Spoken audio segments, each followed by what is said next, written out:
Welcome to the Mayne Podcast, the only podcast that goes behind the scenes and lets you meet the memers that create the shitty content that you'd crave. Tonight, we're going to a session recorded with Skyler as the host while I was away paddling around on a pond, being the duck. Let's join them as they start their episode.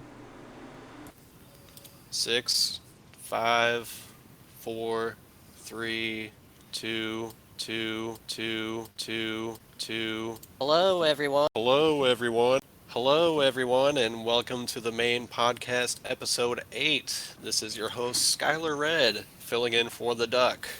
To my knowledge, he's camping right now in the wilds of the northeastern United States.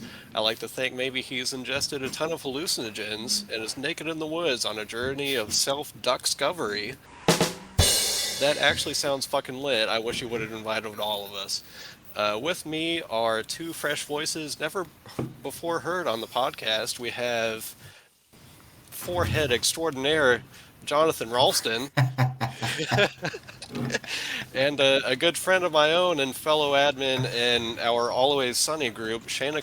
Last name redacted. Hi. Hey guys. Right, so Jonathan, you've never been on the podcast before. Can you tell us a little bit about your introduction, Mr. Forehead Extraordinaire? Yeah, so I don't know. I started memeing probably back 2016 in and then just did that for a while, and then you know how that goes, all your memes get deleted.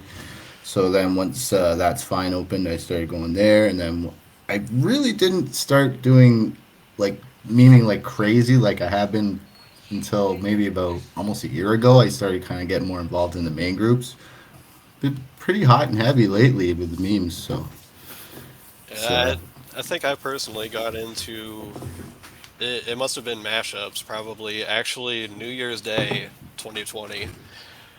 And Shayna, can you tell us just a little bit about yourself? I know divulged a little bit just our personal link with each other, being Sunny admins together and homemade memes.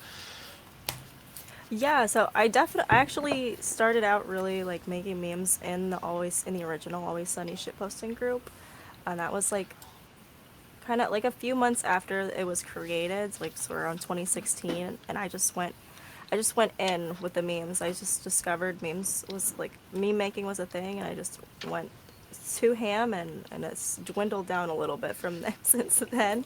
So currently I'm not making a lot of memes for the Facebook group, but I'm definitely still making other forms of digital art at this point.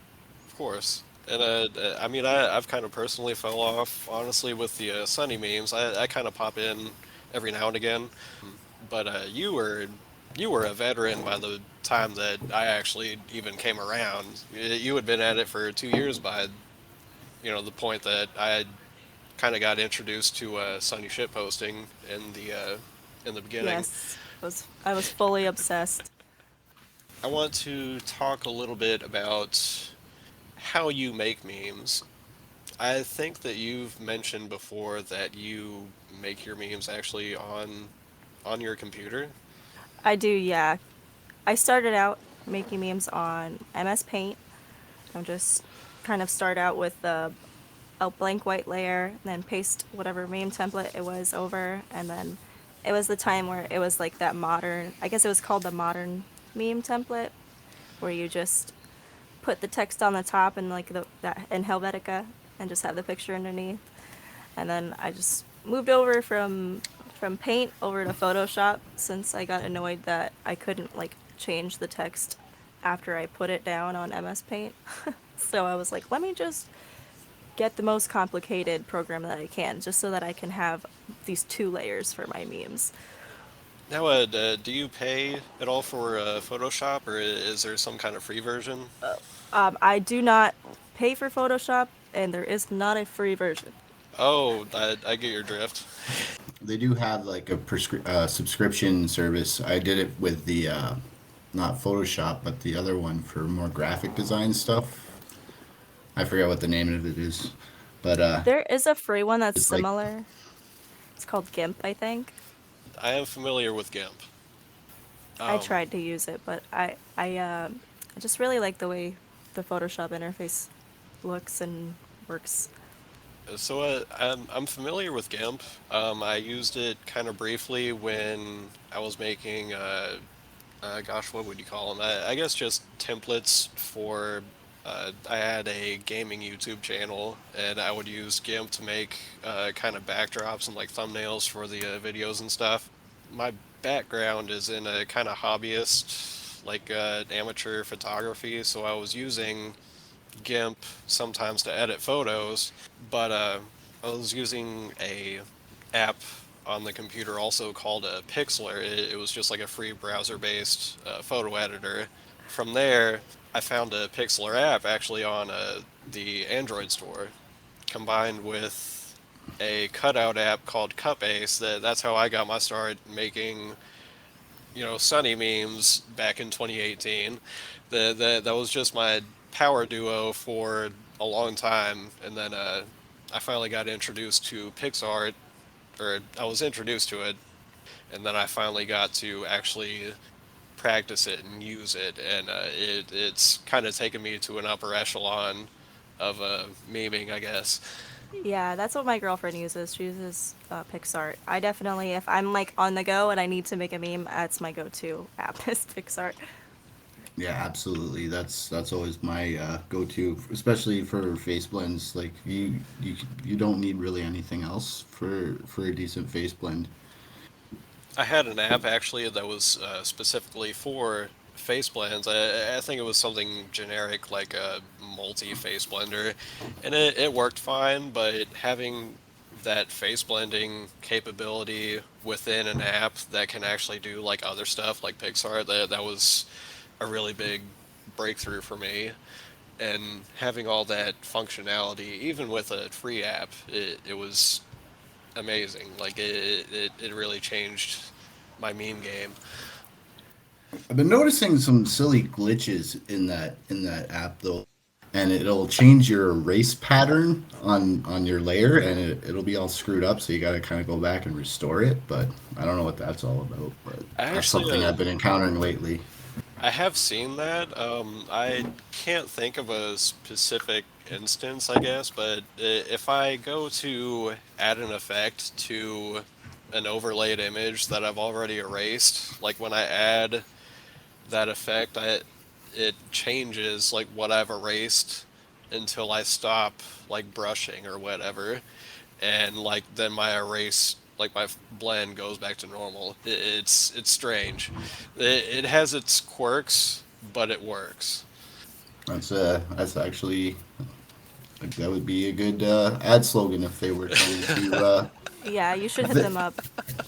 if they were trying to say it doesn't work perfectly. But I don't think that's what they're going for. But whatever. Oh, jeez. So I mean, as long as I'm, making memes and like slogans for people. Actually, Shayna, her employer, she works clerical work for a roofing company, if I'm correct. Yeah. All right, so her employer actually asked her at one point to make memes about their business, about roofing. Did you actually make any memes for them?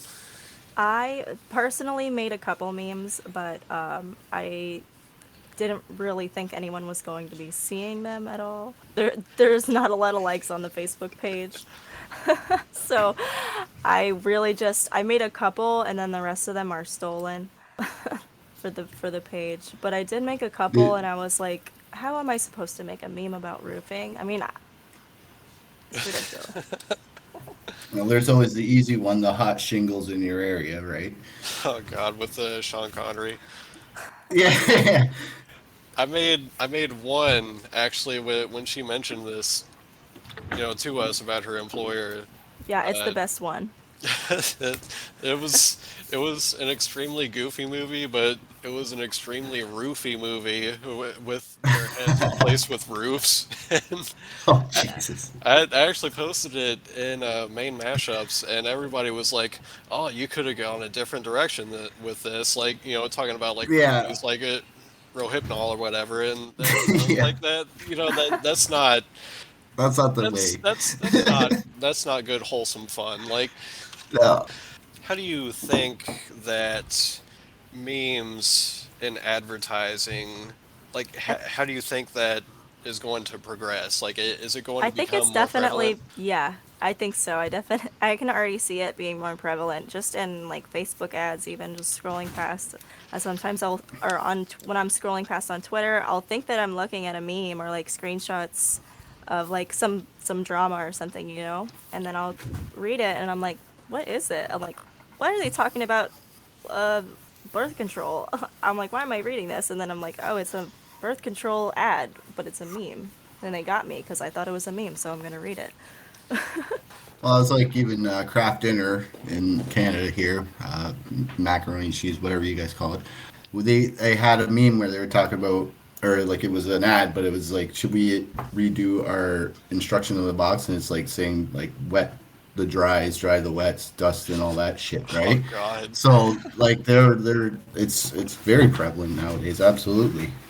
And I've seen, kind of the same memes just like scrolling down Facebook. It'd just be like a random business or whatever, but it's got like kind of like the buff, like Shiba Inu versus the like the one that's kind of like cowering down. I don't remember the context exactly, but I've seen that meme template for a couple of different businesses, and Yeah, I'm I always remember just that. like, do people actually partake and like buy into these businesses because of the memes, or do like most people that are in tune with the memes kind of think that it's like low-key cringe? I don't know. I think that maybe they're just they're trying to appeal. They're like, how do we appeal to younger people? Memes. And then they just pick like literally the first thing that comes to their mind. Or they'll just But like scroll on Facebook and be like, oh, let's see what's popular 3 years ago. oh yeah, it's never like a current meme either. It's always at least a year ago. And in meme terms, that's like 5 or 6 years ago. It all moves so fast. Yeah, it's there's a quick turnover on that. It really does. There's memes that last hours. I mean, we touched a little bit on bandwagons in a previous episode, and that's kind of the beauty of bandwagons, is that they're there for a couple of days at most, and they just kind of dissipate. They might re-emerge, months later, but Yeah, to live on. Like cock posting. gosh, Cog posting, Welch's fruit snack posting, one of the big bandwagons in Maine mashups was Wee Wagon. There was just everybody like taking spins on Rain Man. Yeah. That was one of my favorites. Yeah. Um, I remember. And I don't think you were an admin yet in that time, but for Mate Mac and the Always Sunny group. Definitely Mate Mac. Mate Mac is a good one. It's such a very specific meme that literally only our group would know about. And that's It, also a beautiful thing. and that's I think I had mentioned it before, but it's beautiful that so many people can rally around a common idea like that. Talking about just like bandwagons in general, it really gets people that were in the shadows before, they're now confined to this one idea, and they just like get to think about that one meme, and they can think about all the possibilities. It gets new people creating, it gets new balls rolling with new people. Absolutely. I saw three oof memes posted on mashups earlier within like an hour from the same person. I know they're not supposed to do it that way, but it was like three in 1 hour basically. So If you're cool enough with the group, they don't really care about one post per hour. Which actually, I feel like I have a guess. Like, who maybe made those? Was it Bo? I don't think so. It was somebody I hadn't really seen before or wasn't too familiar with. Because I feel like I had reacted to maybe one or two of those, and I was like, this is a this is some good oof. This is some good oof. This is some good oof. The one was the I tagged Deece in it. It was the Gap Band This is some good oof. oof meme. But yeah, that just drives the point home. Like people that you don't normally see, like they'll get an idea and they'll kind of roll with it, right? So It's it's good to it's see that. it's like a fart in the wind. It just makes you laugh and then it's gone. Like unbelievable. Talking about memes and advertising, do you feel like memes they used to be kind of like a counterculture thing, just like this alternative humor? Do you feel like they've become too mainstream in the sense that you see major companies using memes to promote their products? I think maybe what people traditionally think memes are is something that's becoming mainstream, like what we're seeing in advertisements and stuff like that. But I think like memes go much further than I mean I'm sure you guys already know where I'm going with this, but memes go much further than just an image with some words on it. There's a meme could be just a clip of a kid saying bruh. I agree with that. The definition of meme is very loose. Yeah, or even just like audio clip, a story, deep fakes now are kind of a meme, which is scary. I still won't vote for those in the daily. I don't care. It's lazy. I mean, there's an app, that makes deep fakes for you, and I don't even know that videos are really like allowed in the daily, because it's normally like videos or GIFs. Maybe GIFs are allowed, Yeah. but I don't think videos outright are allowed in the. Is it That's Fine I think Daily? I've seen it. I think I've seen it. We've hit most of our topics. I do want to talk about some of the memes that have stuck with you.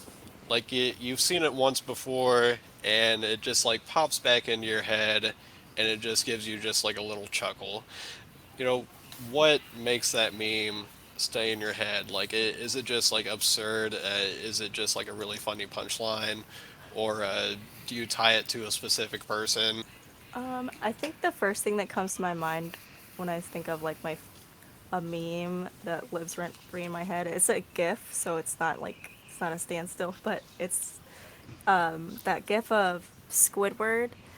It's someone in a Squidward suit on a float at a parade, and he just does a dab real quick, and I don't know, it's just so absurd because he just looks so, Squidward. He's just standing there. He looks like all sad or whatever, and then all of a sudden just does a dab. I know exactly what you're talking about. The fact that I know exactly what you're talking about is that it stuck with me too. I can picture it perfectly in my head. It's just like Yeah, dab, straight face. Like yeah, yeah. I guess because it's so absurd because it's Squidward, and he would never do that. if I had to pick one, it would probably be from our very own Bo Walker. He made a meme probably 2 years ago by now. Need for Speed Hot Pursuit on a PS2, right? But he's altered the game cover so it says Neep for Nop Hot Piss. And I still just like, I can picture it in my head, and I just like, sometimes I'm just like, hot piss. Like, it still cracks me up, like, to this day. That's And good. there's another one. I don't know who made it. I don't know who made these next two. There was one. It was David Bowie and Mick Jagger. They're doing a dancing in the street, the music video or whatever. But it's got both of them in frame, and they're dancing in the meat, and it's just like they're standing on a patch of ground beef. Like it's silly. Like, God, what was the other one? It was Sharp Dressed Man by ZZ Top. All right, so it's a lyrics mix up, or lyrics mix up, and it's a black suit, black tie. Don't need a reason why. It comes running down the back of my pants. Every girl crazy about a short mess pants. And still, like, every time that I hear that song, I'm just like, short mess pants. Like, yeah, short me. Like, it it kills me.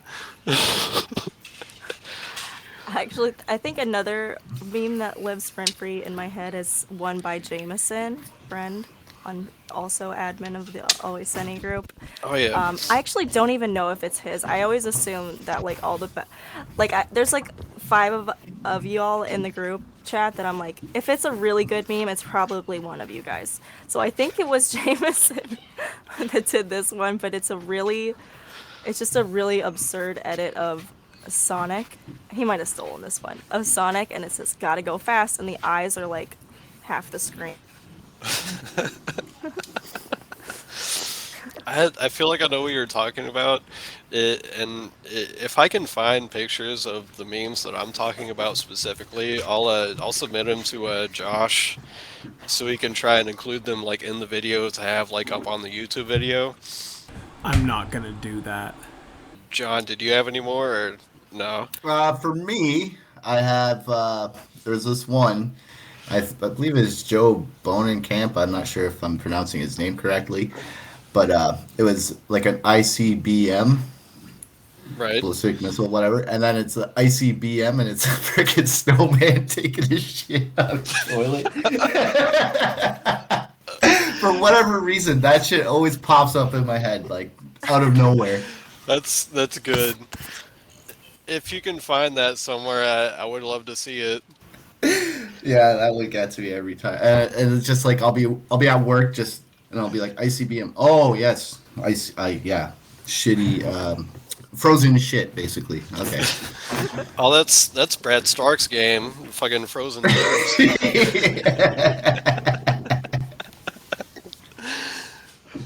I didn't even make the correlation until you just did. That's awesome. Oh man, what do you think gives those memes that power to stay in your head like that? Like, For me, it's just any clever kind of play on words gets stuck in there. So it's like anytime you can I don't know, it changes my program a little bit every time I see something like that. It's weird. And it gets stuck in there somehow. I don't know. Yeah, I think things that are just really like off the wall really like stick with people. Like especially this scene that I'm on like around on Twitter. There's this one pretty popular person called Jedwill. 1999 is his username, and he mashes up words quite a bit in that way where he talks about like he's just like who once they thrusty ate. It's like their throat pussy or something like. How do you even do that? I don't know. It's like, and it's just shit like that like I love it. I love how absurd it is, you know. And I can't like he said that like weeks ago, and I can't forget about it. That's like that reminds me of that text message exchange where the guy's like, "Tell me how," or "Show me how them tits fart," or whatever. Like I still think about that so much. It's ridiculous. I guess two of the ones that I talked about, you know, the short messed pants and the dancing in the meat, they're lyrically aligned. Like it pertains to songs. So I'm always just like in my head. I work 12 hours a day looking at caulk tubes, and I'm just like, how can I escape this? Like, so I'm always just like mashing up song lyrics in my head, and I think like just like singing songs in my head, it helps me kind of escape that. But like when I sing like funny songs in my head, you know, it just like cracks me up, and it just like makes me smile, and like it gets me through the day. So I always like recall those two, and it just like it gives me a little laugh. It's great. It makes great meme fodder too. If you can like actually make a meme out of those absurd lyrics, it's always gold. It does, and I really strive to do that. Yeah, and I realized recently that even if it doesn't make a good meme, you could make it into YouTube poop. You just put it on YouTube and you call it YouTube poop, and people think you did it on purpose. Dude, YouTube poop is a whole other topic that we have to get into probably some other time, honestly. Because I love some YouTube poop. Yeah, that's kind of aligns with the main kind of like absurdist kind of humor, right? So I can see that. Shayna, I mean, have you watched like a lot of YouTube poop? Not a lot. I definitely have seen. I've seen enough to know what it is. I mean, there's one. I guess you could call him a YouTube pooper. Um, in particular, I think you should check out. His name is Duh Things One, like the number one. He makes a lot of great stuff. I might send you some links after we wrap up here. Which honestly, it's looking like it's about that time. I will say, actually, we're running kind of long here. We're running kind of long here.